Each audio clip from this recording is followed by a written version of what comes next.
Thank you very much for coming today. My name is Radka Krivankova, and I look after Romania for Emerald, obviously, trying to make sure that all the subscribing institutions have access to Emerald content, provide any support that is needed. I try to also visit the customers if they're interested to deliver presentations, to deliver trainings for those who need them. And today's presentation will be about what's new at Emerald, what we are working on, and also to give you just brief introduction into how to write academic papers, because we are very much interested to hear from you, from your colleagues, from your researchers, to submit their articles within Emerald journals, books, case studies. And as I said, this would be a sort of brief introduction to tell you how to do that, how to be successful. The presentation slides will be available to you. I have a much longer presentation, which I can then share with you, but for the purpose of obviously this workshop, I try to cut down. There's quite a lot of information. I might be skipping some of it, so you have understanding on how it works, but we might not have to go into too much details, yeah? Because is any of you an author, a researcher who is publishing within the journals, or you're mostly librarians? You're mostly, okay, so I know. So I will tell you a little bit about who is Emerald, who we are, what we publish, so you can have an understanding. We are a primary academic publisher that publishes, obviously, research that we try to put into practice. Yeah, I think it's better that you maybe sat closer to the screen so you can see it. And we try to obviously publish research that can be applicable in the real world, that has impact in wider aspects of our lives within the social care, education, engineering, management, within libraries, within universities, within the faculties, within the works and tasks that we manage, we do every day. Emerald is a primary publisher, which, just to remind you, that all the content that Emerald publishes, we own. It belongs to us, so we don't buy content from other publishers and then resell. Authors do send their articles, their books, proposals to us.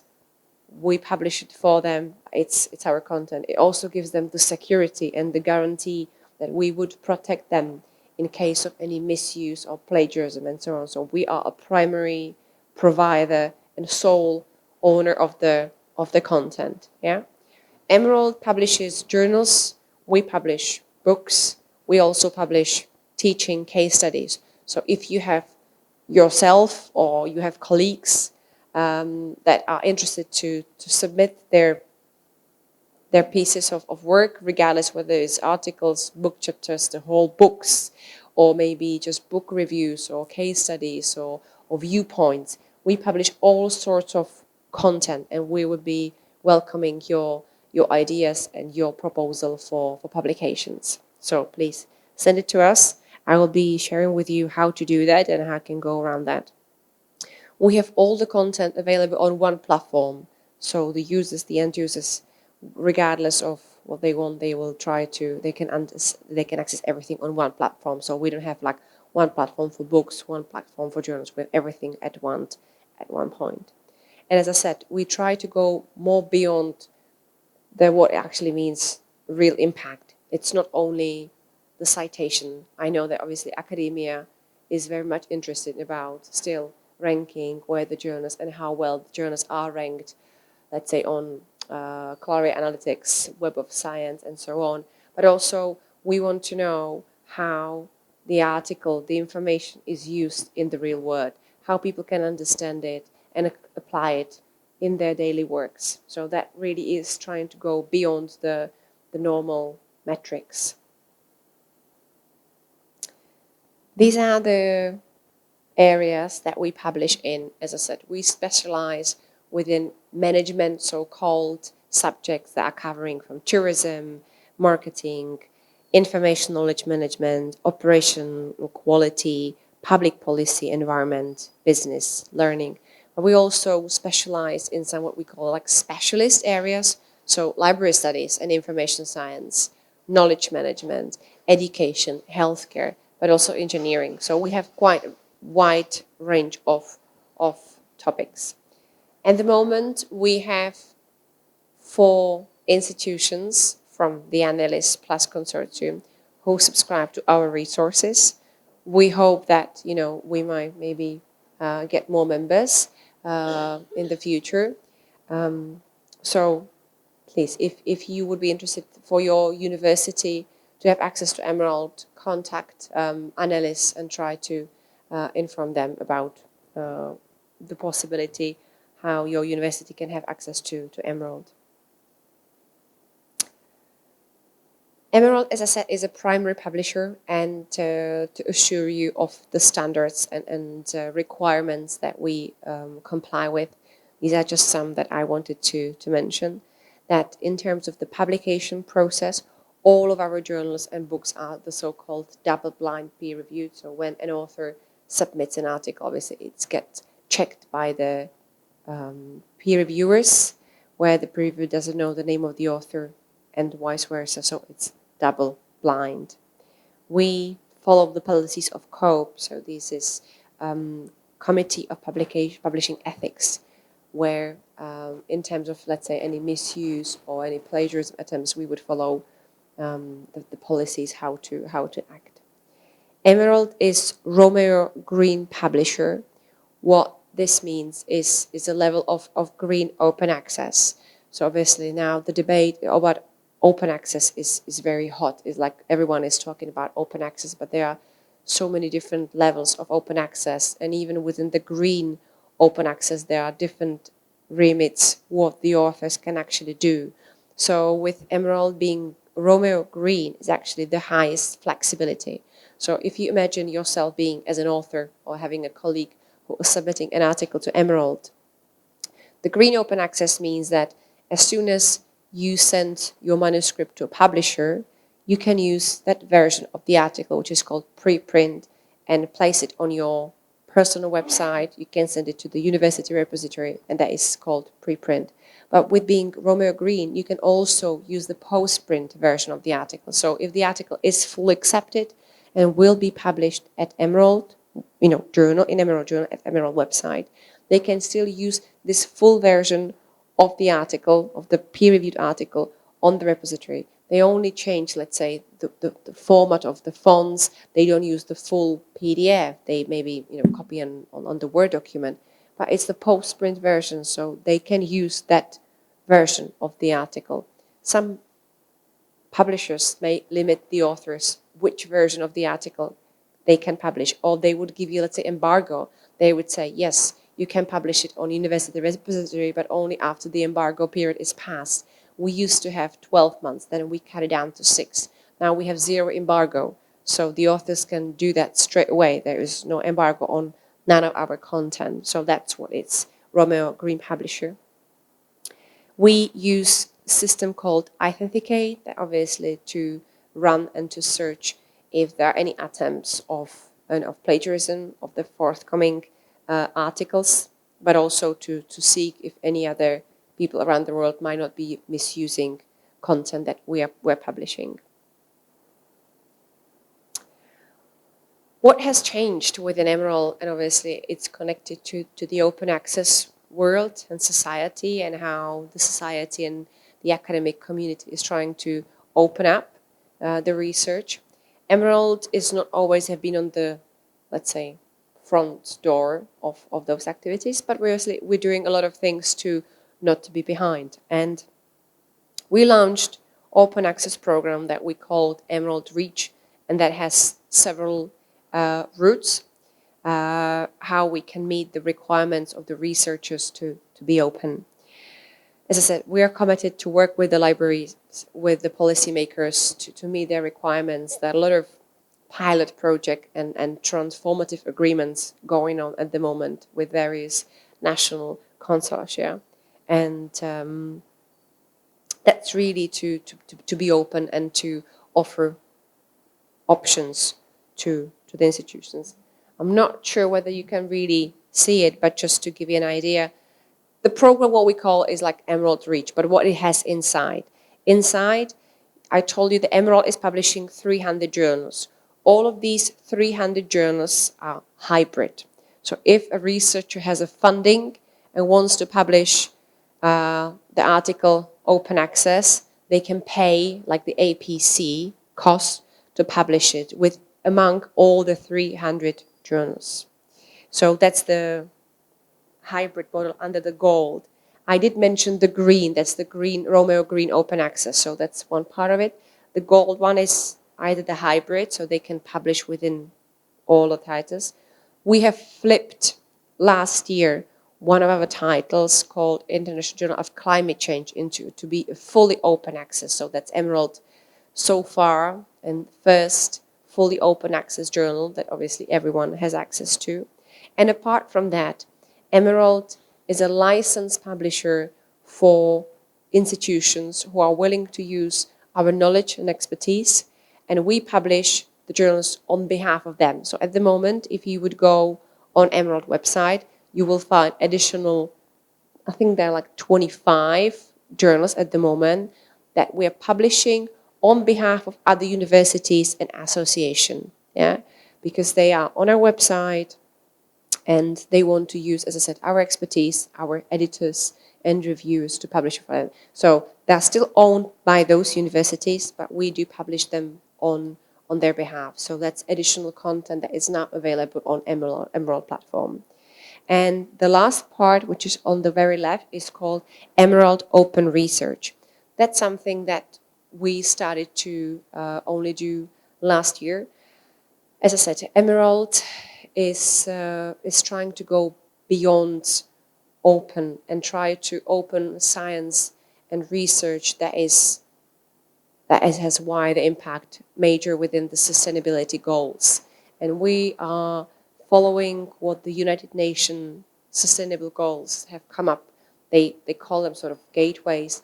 And we open research. It's open peer review.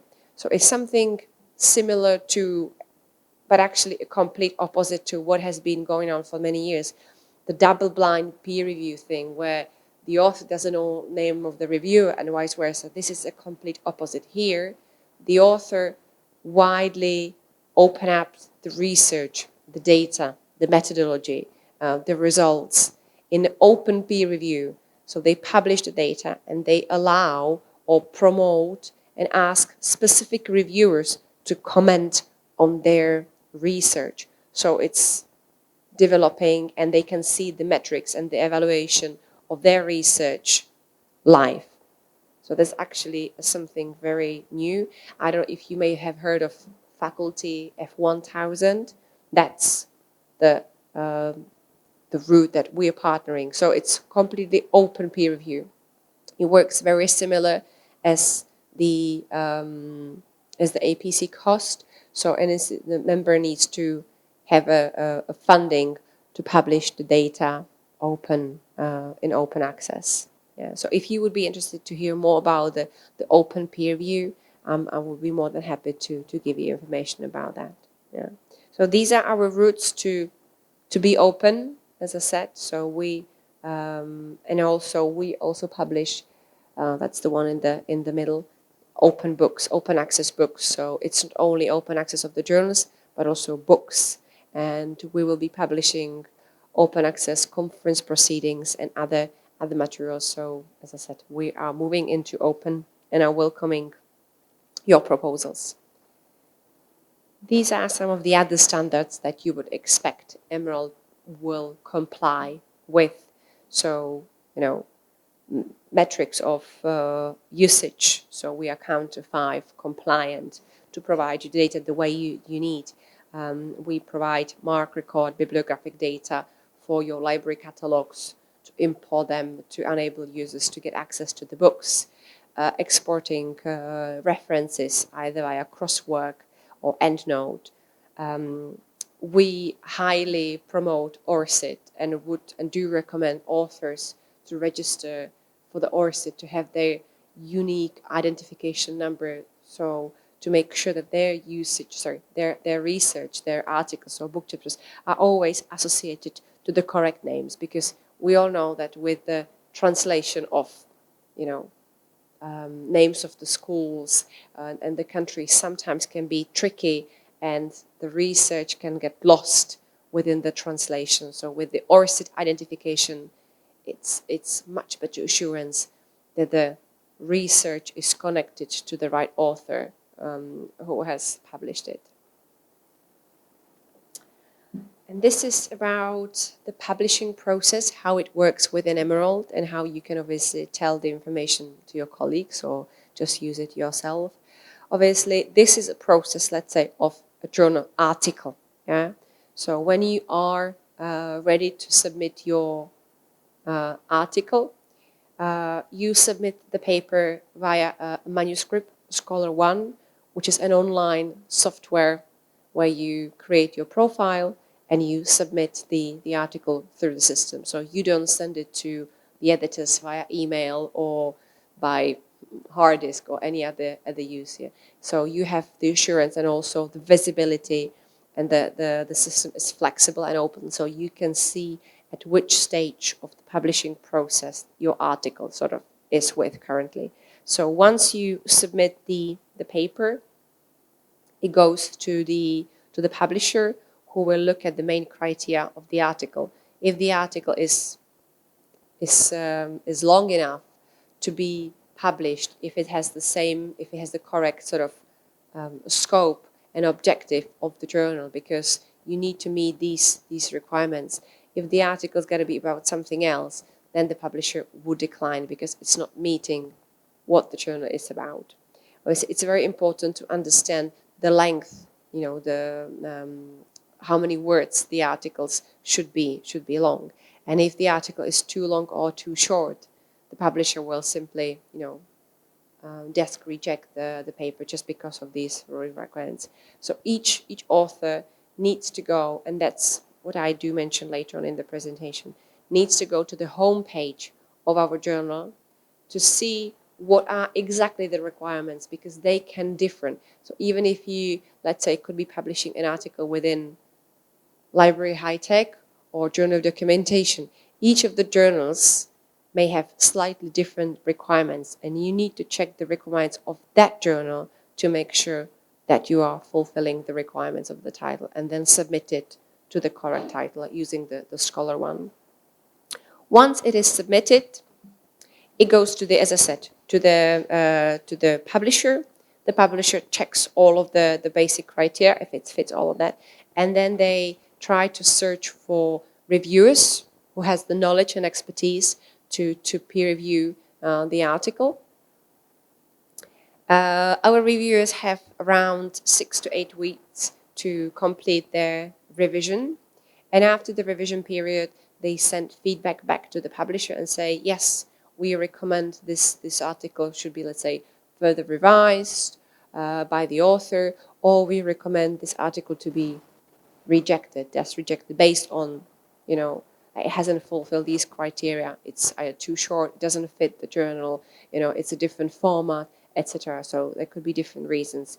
And after that, obviously, it's going back to the author, and it depends how much of revision is required by the publishers and reviews to be done by the authors.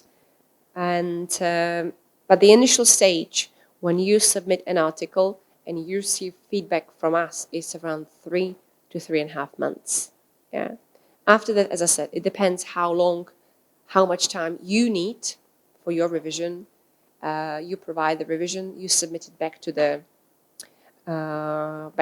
portal again and again. It's a second time revision by the reviewers, and after that, the soonest the authors can expect the publication to go live is somewhere around 6.5 months. That's the soonest the authors can really see the article being published. Obviously, it's the more the journal is received within the academia, the more submissions we receive, and the peer review process can be even longer. So sometimes it could be easily that the publication process takes a year for the submission and actual publication. Right? So if the requirements are set straight away and you try to understand the process, it's much easier communication rather than being stuck at the beginning and not to send it to the right journal, and obviously sort of wasting time trying to find the right journal. As I said, some of the reasons for the rejection of the title could be that it's not following the instructions and it's not appropriate to the journal scope. We feel that there is a problem with the quality of the content of the article, or there is insufficient contribution to the field. I'm not sure whether you can see it, but there's just a screenshot of one of our homepage, where at the homepage you do see pretty much all the information that you need. This is a part, it's called journal information. It gives you all the editorial objectives and the scope. So you can read exactly what is the journal about, who is the target audience, who is reading the journal. You can see also some metrics about the impact factor or the site score from Scopus, if that's the information that you're interested, that you only need to publish within those journals who are indexed. And next to it, it says editorial team. And the editorial team, we provide all the contact details for all the publishers and editors. So we can advise you if you are in doubt, or you may have a colleague who have an article and say, yes, but there are 2 or 3 journals from Emerald that I'm considering, but I'm not quite sure which of them should be the right one. Just go on the editorial team contacts and send it to the publisher and say, this is the outline, this is the abstract of the article I'm working on, but I'm not sure which title should be the right one. Can you help me out? And our colleagues would be happy to help you and say, I believe from what I read, submit it to this article. And you can shorten the period of really targeting the right journal. Yeah. Next to it is author guideline, and that's the section that every author needs to go in, because that will give you the information about how long the article should be, what are the forms of article we publish. It could be that some journals would expect and would accept all the forms. It could be a research paper, it could be a literature review, it could be textual paper or conceptual paper, but you need to check, yeah, because you can be working on a case study and wanting to publish within a specific title, but that title may not, accept that format of the article. So all the information is included under the section called author guidelines, yeah. So if, let's say, you would be like, okay, so how do I really start? How do I find out? I think the easiest way is that you know what your article is about, you know where you're getting your literature review from. So the easiest way would be to go on the website and search by the keywords, search about things that you are researching, what you're writing about, and then you will see what journals are coming up from Emerald. And then obviously you go on the homepage and you see what's there. You do read few articles to see, okay, yes, really this journal is describing the issues, the research I'm working on, to find the best match, because that's really the shortest and the smartest way to send it to the journal that is describing your research. Yeah. Here's some of the tips on how to and what to include in your article, so the reviewers find it interesting and relevant for the journalists. As I said, every publisher and every editor is working with their journalists and wanting the journal to be read by as much as they can. So they want to publish, they want to see something new in their journals. So there needs to be something new about the subject, the treatment, something new to the existing results. So you're bringing something new to the existing body of knowledge. As I said, it needs to be relevant to the existing knowledge. The methodology needs to be valid and objective. You need to explain why you use certain methodology, why you opted for this one. We expect good quality of writing. and the structure of the academic paper. We don't expect to be 100% correct. Most of our authors are from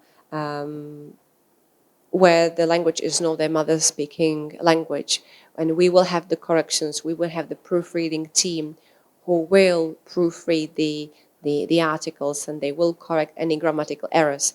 But we need to understand, the reviewers need to understand what you mean. So rather than the grammatical errors, these can be corrected, but the clarity of the writing, it needs to be there so they can understand what you're writing about. And the same is with the sound and logical progression of the argument. It tends to be quite a case that the articles are written by not only one author, by, let's say, by the group of authors. And that each of us have a different style of talking, writing, and when we put things on the paper, it could be that you're actually duplicating yourself. So after the article is finished, you need to have somebody who will edit the work and who will proofread it and say, okay, this is pretty much the same, this is duplication, and each of you have a different style, and somebody needs to correct it so it reads like one person wrote it, and you don't have so many different styles within one paper. Theoretical and practical implication. It's really important because, as I said, management and things within management is actually what we do in the daily life. So if you are talking about how to,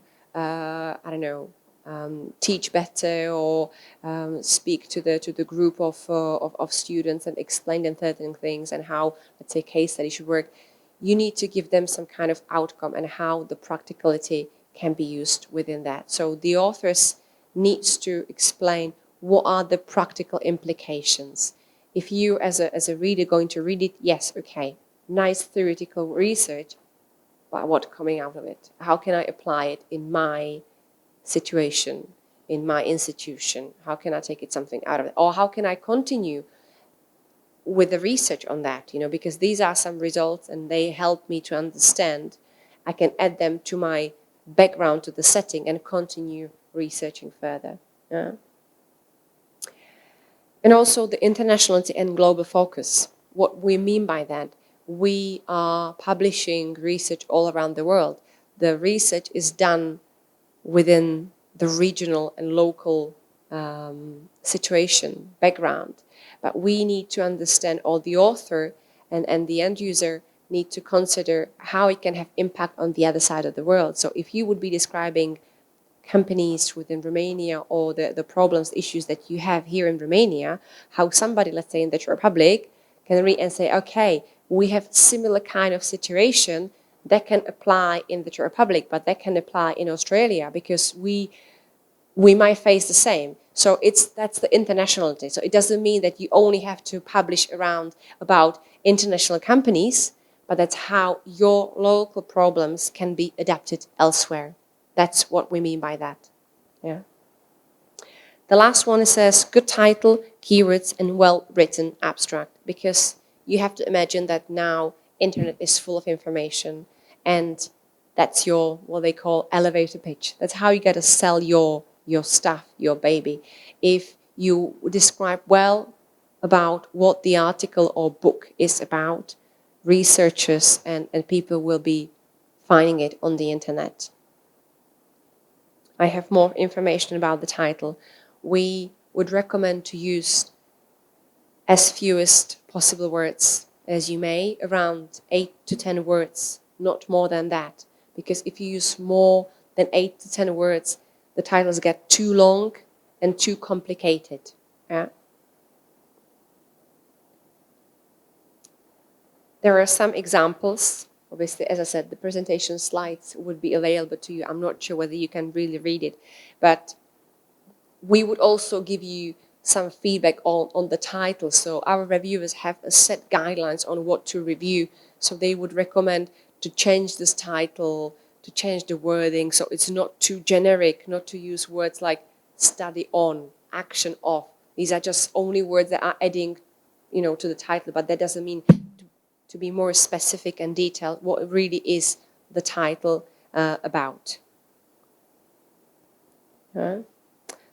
Also the keywords, because people do search by keywords.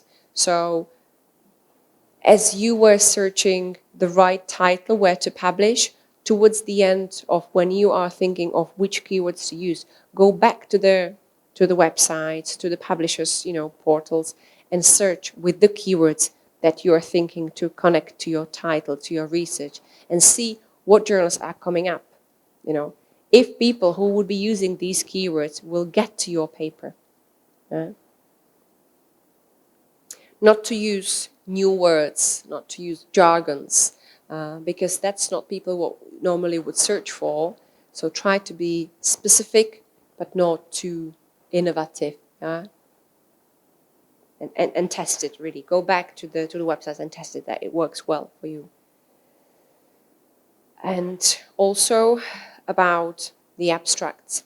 So you have a good title, you have the keywords, but also the abstract, because regardless whether the institution have subscription or not, the abstract is something that everybody will read.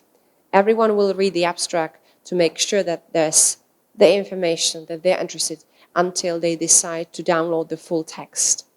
Emerald has a set guideline which we call a structured abstract, which gives you exact subheadings, what you have to consider in your article. So it's short, 250 words, divided into these subheadings, but they're very clear to people, to the end users. So if you are a researcher, okay, you're looking at the topic and you're looking at the methodology. How did they go around? Which method have they used? If you have people within, let's say, ministries or corporations, they look at, okay, what's the introduction and what's the practical implication? What came out of it? Is there something that I can really use in my daily work?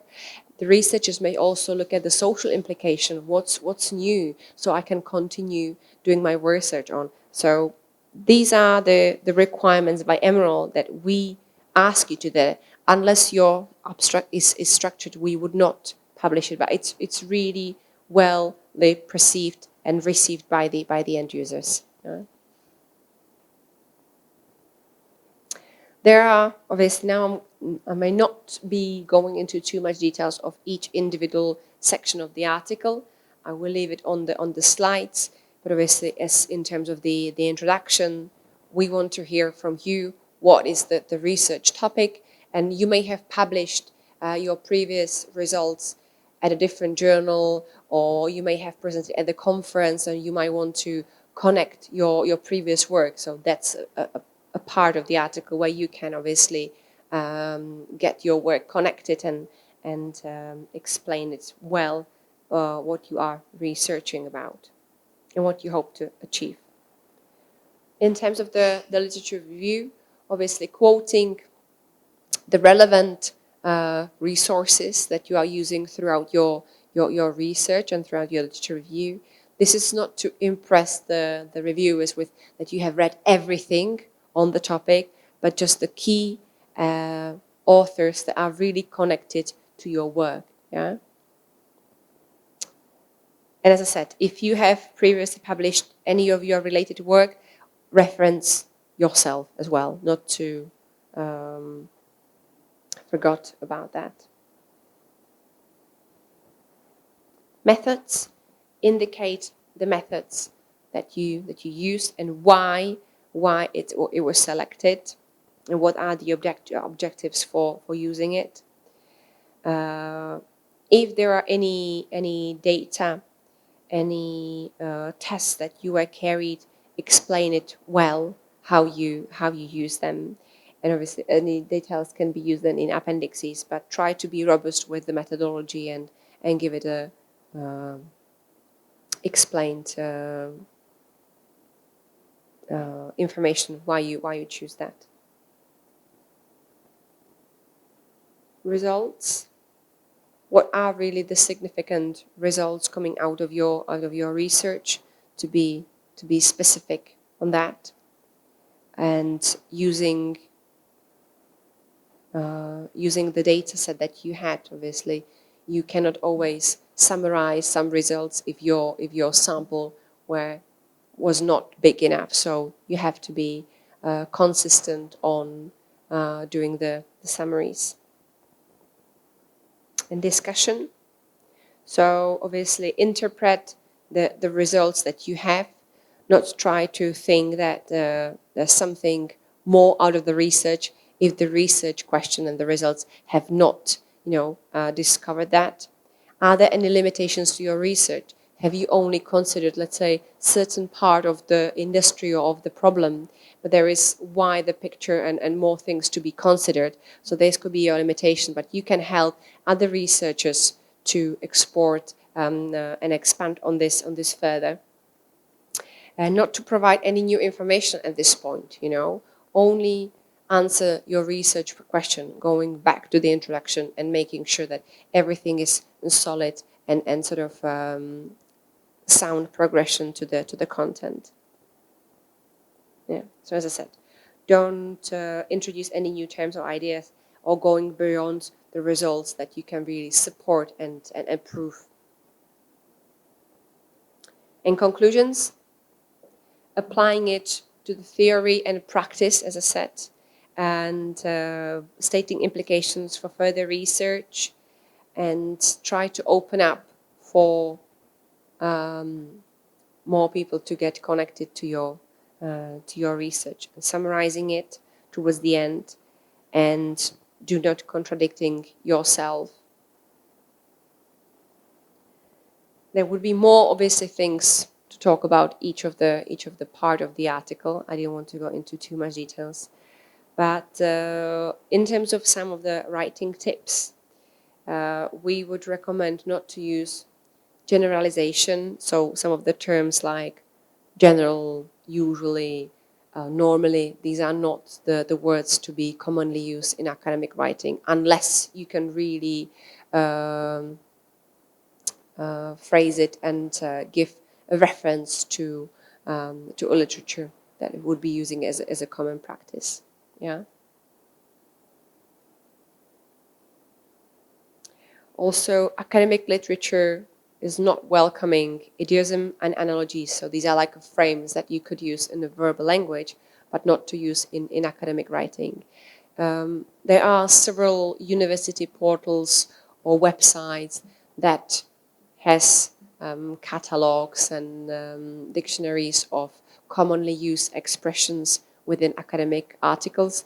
This is one of them. It's a phrase bank developed by the Manchester University, and really it gives you a hint what should be the beginnings and ends of the sentences within the academic articles, and help you to structure the sentence in passive tense, and help the first time researchers to understand that the academic writing is slightly different to the normal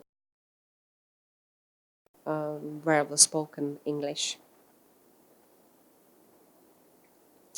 As I said, Emerald is not only publishing journals, we also publish books, and these could be scholarly monographs, there could be edited collections, there could be short books, which we called point series, or any other professional books. We would welcome any of your proposals to see whether it fits our Emerald scope of publishing books program, and to see if we can publish those. So let us know if you have anything in mind. Yeah. And we are starting actually publishing books in open access. We have our first few books published from last year, so more content will be coming in open access mode as well. Submitting the books is slightly different to the normal journal submitting process. So we have the commissioning editor who you support, who you submit the information about the authors and the full proposal of your book, so we can see how that does fit within Emerald portfolio of books. And then obviously, then the process is similar, but this goes directly to the commissioning editor, who value if the book would fit within what Emerald is publishing. So we would not be probably willing to publish, not that we would not be willing, but for the perspective of the author, you would expect that if your topic of research is within library studies or information science or within management, we would publish it. But if it would be within, I don't know, material science or engineering or STM or medicine, Emerald might not be the right publisher for you to publish such a content. So that's why we would value how well, the material would be read within Emerald, what people would expect to read within Emerald, yeah. And there are some information how to publish the books. Again, it's very important, but that's also in terms of the journals to clear any of the third-party materials, but more within the books, because you might be using somebody else's content, case studies, and so on, materials, data, or let's say interviews. So we have to be sure that you are clearing all these permission to be able to publish such content within Emerald, yeah?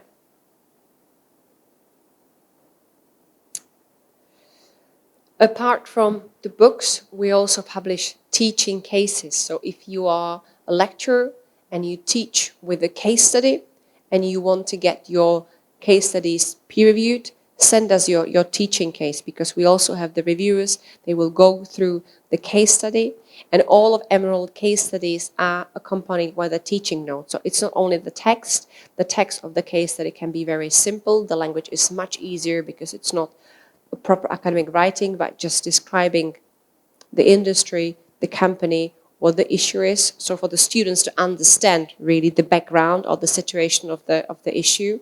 And then as a lecturer or the author who is submitting the case study to us, they need to submit it with the teaching notes.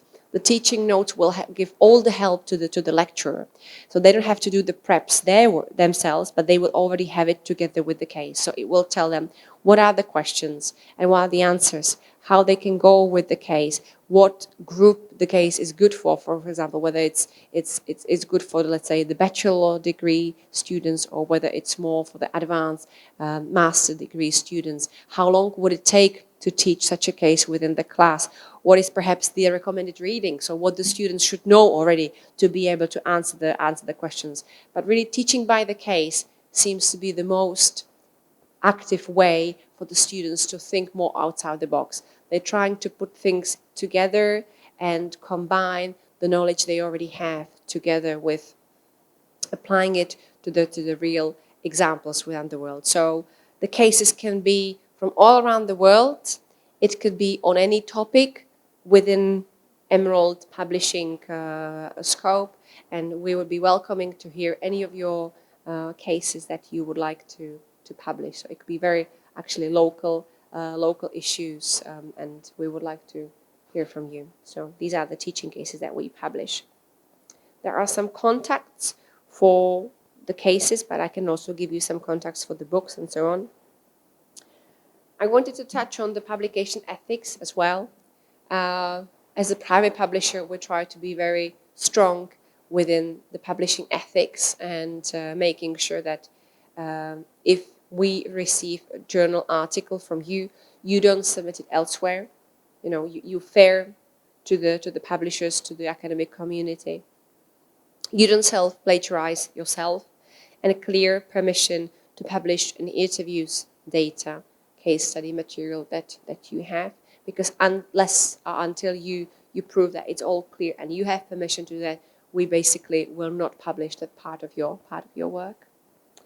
If you have, if you are working on an article book within a group, make sure that you have approval from all of your colleagues, that you all together are deciding to publish the paper or the book, and disclose any conflict of interest. So you might be working on a case study and you are working partly for the company. So let us know that obviously you are connected, so we can clear any permission on that. As I said, plagiarism, again, also a big topic. We would run the content and submit it into the Authenticate software to see whether the content is clear of any plagiarism, to make sure that we publish only original content. On the copyright issue, all the authors should be made aware that using content from other publishers or websites and pictures and graphs, they should always reference it well to where they sourced it from.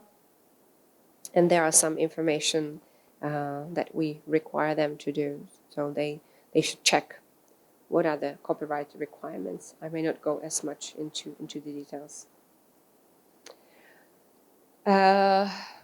This is towards the end of the manuscript itself. As I said, and I did touch it at the beginning of the presentation. It's important for the authors to go through the article to make sure that they try to spot any errors, so they can use the proofreading applications or features on the computer to spot any grammatical errors as much as they can. Ideally, if they have colleagues or any peers that look and read the article to see that they understand it well, perhaps from the perspective of English, or also the grammatical and logical sound of the arguments. Yeah. Yes. Perhaps also to mention the accuracy of the references. Emerald requires the references within the Harvard system, which I would say it's widely known by the authors, because most of the international publishers require the references in the Harvard style. But your local reference system might be different to the one that international publishers are accepting, but also to check what are the reference standards the international publishing houses are expecting. Yes, as I said, spell checkers, they're good, but don't always rely on them, because sometimes they can easily change the words into something which makes and gives it a different meaning. We also have a lot of good information on the website, how to write good papers, how to do around proofreading, what to look for, and make sure that you're not doing any common mistakes. Dissemination and promotion of your work. This is something that the author obviously is connected to a network, to the people within the research group and within the peers they do. There's more that authors can do, and I'm sure the authors are trying to connect on various social media and channels and promote their work. But there are some examples and some hints what the authors can do further to build the contact base and let the people who they were using within their literature review know about what research they publish. Let the university know what they publish. We're more than welcome to, if any author publishes with us, to give them sample copies of the journal, of the article, provide marketing materials to help the authors to spread the word and disseminate the research, which can help to build their connection and volunteer as a reviewer. That's a good point and a good tip, because becoming a reviewer means that you get access to more content, to more research that is being done elsewhere around the world. And by being a reviewer, you can get to know in a very early stage of what's happening within the research they are working on. And as I said, we are welcoming all other roles. So maybe you are interested in some other roles, become an editor, become a reviewer, or advisory board member. So let us know if you are interested in any of the roles, and we can tell you that we would be happy to consider you. So there are some contacts, and I think that's all I wanted to share with you today. If you have any questions, let me know. Happy to receive emails. I have my details on the Emerald booth, so connect me or connect through information. They are our representative here, so we'll be more than happy to help you in any of your questions. Thank you very much for coming. Thank you.